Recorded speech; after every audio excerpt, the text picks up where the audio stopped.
हिसार लोकसभा आप अब की बार जीते, रणजीत चौटाला को आपने हरा दिया। नैना चौटाला, सुनैना चौटाला, उन्होंने भी 22,000 वोट लिए, 63,000 से हालांकि आपने हराया है। तो फ़ायदा मिल गया आपको? चौटाला परिवार एक साथ लड़ रहा था। नहीं, फायदा नहीं है।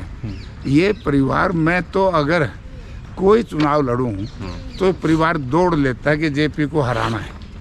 तो मुझे हराने के लिए एक बार नहीं, तो रणजीत सिंह ने 98 में भी, जब मैं इंडिपेंडेंट लोकसभा का चुनाव लड़ रहा था, कांग्रेस के उम्मीदवार थे। ये बात अलग है कि वोट सारे 70,000 के आसपास आए थे जी। तो उस वक्त भी इनका इसी तरीके से हारे थे।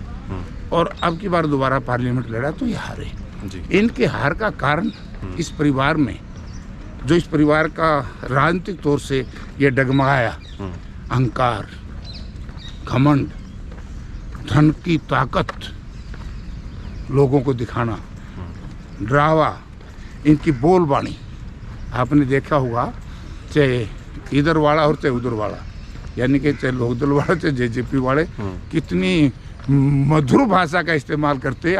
आम आदमी डर जाता है कि यार ये लोग पॉलिटिक्स में कैसे हैं। उदाहरण भाई, अभी क्या नाम है, अजय सिंह ने बयान दिया, प्रजातंत्र में सत्ताएं लाठी गोली से नहीं बदली जा सकती। भारत जैसे देश में, यहाँ तो अंग्रेज के पास बहुत लाठी गोली थी।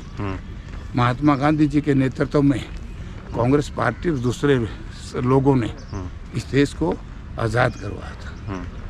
लाठी गोली तो नहीं चलाई थी महात्मा जी ने। तो इसलिए तो महात्मा जी का नाम खत्म करना चाहते हैं। उनके जो आत्मा, उनके विचार, महात्मा जी के विचार खत्म करना चाहते तो वो आप फिर बीजेपी पे चले जाओगे, अब आप इस पे रहोगे? हाँ, तो इसलिए यहाँ लाठी गोली की जरूरत नहीं है।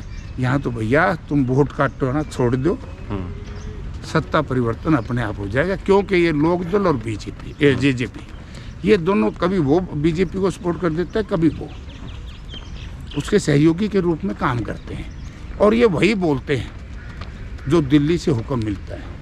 तो ये जो अजय चौटाला का बयान है, आपको लग रहा है कि ये दिल्ली से आदेश आया है कि ये बोलो?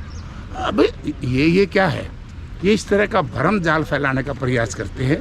किसान कम्युनिटी का वोट किसी तरीके से बंटवारा हो जाए, डिवीजन हो जाए, इसीलिए तो वोट काटू कहते हैं उसको, डिवीजन करने के लिए, ये दिखाने के लिए कि हम बलवान, हम ताकतवर हैं।